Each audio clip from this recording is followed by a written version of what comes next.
Hello mes sœurs, j'espère que vous allez bien. Aujourd'hui je vous retrouve dans une toute nouvelle vidéo qui sont les sorties du printemps qui m'intéressent. Ironique parce que je vous parle du printemps et je suis en col roulé, mais écoutez il fait encore un peu froid dehors. Sachez qu'il n'y a pas énormément de livres qui m'intéressent pour ce printemps, peut-être parce que toutes les sorties ne sont pas annoncées, mais je vous présente uniquement ceux qui m'intéressent réellement et qui je pense peuvent vous intéresser. Tout simplement parce que je veux éviter la surconsommation et c'est vrai que quand je vois des vidéos, alors j'adore ces vidéos, j'adore les regarder, type Kimi Collection où elle montre vraiment toutes les sorties qui peuvent l'intéresser. Je me retrouve à vouloir acheter beaucoup plus de livres que ce que je ne peux. Donc déjà de 1 c'est un peu frustrant et de 2 je trouve ça un peu dommage de me dire dans ma tête que je ne peux pas acheter tout ça alors que j'ai une pile à lire qui est remplie et qu'il y en a quand même qui m'intéressent. Donc je fais un peu filtre avec toutes ces sorties là et je vous montre uniquement celles qui m'intéressent réellement plus ou moins et ça ne veut pas dire que je vais forcément les acheter. Donc j'ai des livres pour avril et mai, mais juin, bizarrement, il n'y a aucun livre qui m'a vraiment intéressée. Donc il n'y en aura pas pour juin et ça sera certainement un moment où je ferai un no-buy pour tout simplement baisser ma pile à lire. Donc écoutez, c'est pas négatif, au contraire, c'est que du positif pour mon portefeuille et pour ma pile à lire aussi tout simplement. Donc on va pas tarder plus pour pas que la vidéo soit trop longue et on va commencer tout de suite. En avril, le premier livre qui m'intéresse, c'est Keeping 13, donc de Chloé Walsh, le 17 avril chez Chatterley. Je suis actuellement en train de lire le premier tome et comment vous expliquer que je lis genre 3-4 chapitres et je pense déjà que ça va être un coup de cœur. Je vous en parle depuis tellement de temps et j'ai décidé de m'y mettre. Et ça tombe bien vu que en avril le tome 2 sort. Donc c'est le moment. Je vous mets la couverture juste ici qui est juste trop belle. Donc j'ai trop hâte de pouvoir le découvrir à son tour. Et ça fait vraiment partie des sagas de cette année que j'ai vraiment envie d'avancer. Même s'il n'y a que 2 tomes au moins quand les prochains tomes sortiront. Ce sera plus simple pour moi de les acheter et de les lire quasiment directement. On a ensuite Blindly donc de Paula Gokey qui sort le 23 avril. Et je ne me rappelle plus la maison d'édition, je ne l'ai pas noté, je suis désolée. Et c'est tout simplement un livre qui m'intéresse parce que la protagoniste principale est aveugle, il me semble. Et je trouve ça vraiment intéressant. C'est vraiment quelque chose qu'on a très peu vu dans les romans. J'ai même jamais lu ça du tout. J'ai lu des romans avec des personnages qui étaient sourds mais pas aveugles. Et j'ai hâte de savoir comment Paulat a amené ça et la manière dont il en a parlé et qu'il a décrit les scènes. Surtout parce que je pense que c'est assez compliqué en n'étant pas aveugle de pouvoir décrire ça à voir. Et surtout c'est un TikToker que je suis plus ou moins. Je regarde pas toutes ses vidéos mais c'est vrai que quand il parlait de ce roman ça m'intéressait beaucoup. Et je trouve ça cool que des livres avec cette thématique et un personnage qui du coup est aveugle sortent sur le marché parce qu'on n'en voit que très peu. La couverture est très jolie aussi, je vous la mets juste ici. Donc c'est pas sûr que j'achète dès sa sortie clairement, mais je trouvais la sortie intéressante donc je vous en parle. On a ensuite un livre que j'attends depuis vraiment longtemps, depuis l'année dernière je crois. J'ai lu le livre quand... Je sais plus. Mais c'est le tome 2 de la saga Mad Majesty, donc Fallen Majesty de Delinda Dane qui sort le 30 avril chez Hugo New Romance. Donc le premier tome est franchement très joli, le deuxième il est tout autant en bleu.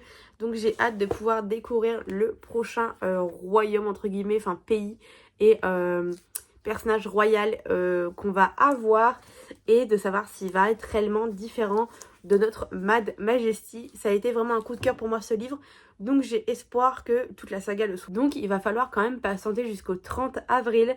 C'est un peu long, mais écoutez, j'ai d'autres livres à lire en attendant, donc c'est pas dramatique.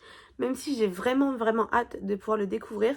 Et je pense que c'est un livre qui sortira quasiment aussitôt de ma pile à lire. C'est la Gwendoline du montage qui vient vous faire des petits résumés parce que j'en ai pas du tout fait dans la vidéo. Et du coup là on est sur Fallen Majesty et du coup on va suivre le prince Callum de Suède. Le roi Gustave X qui doit lui céder son trône, accepte de lui céder son trône uniquement si Callum prouve qu'il est à la hauteur de son titre, et enfin de son futur titre du coup.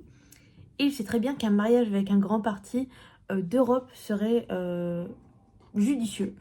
Mais lui, il veut pas rouvrir son cœur à quelqu'un, il n'a pas envie de retomber amoureux. Donc c'est assez compliqué pour lui. Mais en face, il va rencontrer la princesse Astoria du Liechtenstein, qui est assez audacieuse, intrépide, intelligente. Et donc je pense forcément qu'il va se passer des choses entre eux. Notamment que pour elle, elle veut fuir son royaume à tout prix. Et sa seule issue, c'est de se fiancer avec un prince qui vient d'un autre pays. Donc un petit mariage arrangé se profile peut-être. Je ne sais pas, on verra. On passe du coup maintenant au mois de mai et c'est assez rapide, vous le voyez, la vidéo ne sera pas super longue. Mais pour une fois, je ferai une vidéo pas très longue. Et on a en mai le premier tome de Abyss, donc de C.S. Quill qui sort le 7 mai chez Hugonie Romance, encore une fois. C'est une romance qui est totalement différente de ce qu'elle a fait jusqu'ici, je crois. Et même la couverture est différente. Alors ça parle pas du tout de mer, je crois. Je vous avoue que j'ai pas trop d'informations. Mais C.S. Quill, c'est une autrice que j'aime beaucoup. Je n'ai absolument pas lu tous ses livres vu que je suis en train de lire, enfin, qu'il faut que je lise la saga Campus Rivers, qui je sais est une de ses meilleures sagas. Mais j'avais fait une vidéo il y a quelques mois maintenant, voire années, où je découvre C.S. Quill. Je vous la mettrai en barre d'infos parce que c'est une vidéo quand même assez intéressante et parce que certains de ses livres ont vraiment été des excellentes lectures pour moi. Notamment Fan Squad que j'avais beaucoup aimé. Donc c'est pas forcément un livre vers lequel je vais me tourner directement, mais si je vois que les retours sont bons et que surtout le pitch m'intéresse, j'irai l'acheter et peut-être surtout attendre qu'il sorte en poche l'année prochaine. Dans la nouvelle saga de C.S. Quill, on va suivre Joséphine Westbrook qui est une voleuse très connue dans son milieu, j'ai envie de dire, qui s'en sort très bien. Et elle va à la Nouvelle-Orléans pour un vol qui devrait être classique. Malheureusement, ça prend une tournure assez imprévue et elle va y rencontrer Vance Rackham, je crois que ça se dit, qui est le propriétaire des lieux.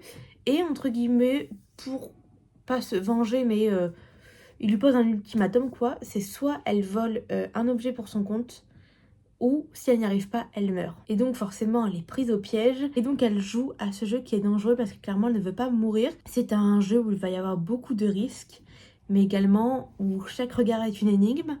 C'est ce qui est dit dans le résumé. Dans cet océan de secrets et de trahison, le moindre faux pas pourrait leur coûter bien plus qu'ils n'imaginent. Donc vous voyez, maintenant que j'ai lu le pitch, ça m'intéresse quand même. Et je trouve que le pitch me fait un peu penser au livre Après la tempête de Laura Iswald, donc à voir parce que je pense que ça pourrait m'intéresser, mais c'est clairement pas le livre que j'achèterai tout de suite, comme je vous l'ai dit. Je verrai pour l'acheter en poche d'abord. On a ensuite Wings of Starlight, donc de Alison Saft, qui sort le 7 mai. Et je vous avoue qu'encore une fois, je sais pas du tout de quoi ça parle, mais la couverture est juste magnifique avec une fée. Et j'avoue que je me fais vachement avoir par les couvertures. Mais ça a l'air d'être de la fantasy. Donc forcément, j'ai envie d'y aller parce que juste ici, vous avez vu, il n'y a que de la romance. Et c'est pas du tout que j'aime pas la fantasy, au contraire. Mais c'est vrai que ces dernières années, je me suis moins tournée vers la fantasy, ce qui est dommage parce que c'est un genre que j'aime énormément. Donc je vais essayer de m'y tourner un petit peu plus. Et celui-ci me tente pas mal. J'ai appris sur la chaîne de All About Books que Wings of Starlight était du coup un peu un retelling de La Fée Clochette. Et que si on avait beaucoup aimé l'un des dessins animés, forcément c'est un livre qui pourrait nous plaire parce que ça décrit et ça raconte l'histoire de la petite de la Fée Clochette, pardon, je voulais dire la petite sirène, mais rien à voir. Donc je pense fortement que ça pourrait me plaire parce que le dessin animé en question, je l'ai beaucoup aimé. Donc voilà. Et pour finir, le dernier livre de cette vidéo, c'est Les Oubliés d'Axton Street, donc de Justine Bull, qui sort le 14 mai chez Hachette. J'ai le premier tome, le premier livre tout court de Justine Bull, de chez Hachette, qui est dans ma pile à lire, qui est Ma chère Juliette, que je n'ai pas encore lu. Mais c'est le genre d'autrice où je vais avoir envie de lire tous les livres. Et ça me ferait plaisir de pouvoir avoir ce deuxième livre, même si c'est vraiment pas principal. Mais j'ai beaucoup aimé le pitch. De ce que je me rappelle, c'est des jeunes qui sont en colocation dans la ville de Londres. Et bah, c'est un peu les oubliés, quoi. Voilà, c'est toutes les infos que j'ai. Je pense que vous trouvez ça très intéressant, ouais. J'essayerai d'ajouter dans le montage au fur et à mesure des petites parties où je vous fais des résumés des livres pour que ce soit un petit peu plus intéressant pour vous. Peut-être la vidéo un petit peu plus longue parce que jusqu'ici, il n'y a pas grand-chose. Et je pense que peut-être c'est ce qui vous intéresserait aussi. Parce que moi, je me base principalement sur les couvertures et les autrices. Mais peut-être que vous préférez avoir un peu des résumés. Donc pour certains livres, je vous ferai des résumés. Et dans les oubliés d'Axton Street, pardon, on va y suivre Aurora qui emménage à Londres pour sa première année d'université et elle va être en colocation avec 3 parfaits inconnus. Elle pense elle-même qu'elle est née uniquement pour être la muse d'un artiste. Et du coup, elle va rencontrer Oscar qui est peintre et elle va se rapprocher de lui jusqu'à ce qu'il devienne son monde entier. Et alors qu'ils naviguent tous entre leur vie, leurs études, leurs passions et autres, ils vont se rendre compte que ce qu'il y a de plus important dans la vie, c'est l'amitié. Donc voilà un peu pour le pitch. Je sais pas si ça me tente. En soi, l'idée est bonne, Je pense que ça pourrait être très intéressant. On verra une fois que j'aurai lu Ma chère Juliette si j'ai aimé l'écriture, la plume et tout le tralala. Je verrai peut-être pour me tourner vers celui-ci par la suite. Mais pour l'instant, il n'est pas prioritaire. Eh bien écoutez, voilà, j'espère que cette petite vidéo vous a plu et que les petites sorties dont je vous parle vous intéressent également. N'hésitez pas à me dire en commentaire quelles sont vous les sorties qui vous intéressent. Peut-être que je suis passée à côté de beaucoup, ce qui est fort probable parce que j'ai trouvé qu'il y en avait très peu. Ou peut-être que je m'y prends un petit peu trop à l'avance, je sais pas trop. Eh bien écoutez, merci d'avoir regardé et écouté cette vidéo. N'hésitez pas à mettre un petit like, à mettre un commentaire si celle-ci vous a plu et à vous abonner à la chaîne si vous voulez voir d'autres vidéos comme celle-ci, mais dans cette vidéo comme mes futures. Et on se retrouve bientôt pour une nouvelle vidéo et je vous fais des gros bisous. À bientôt.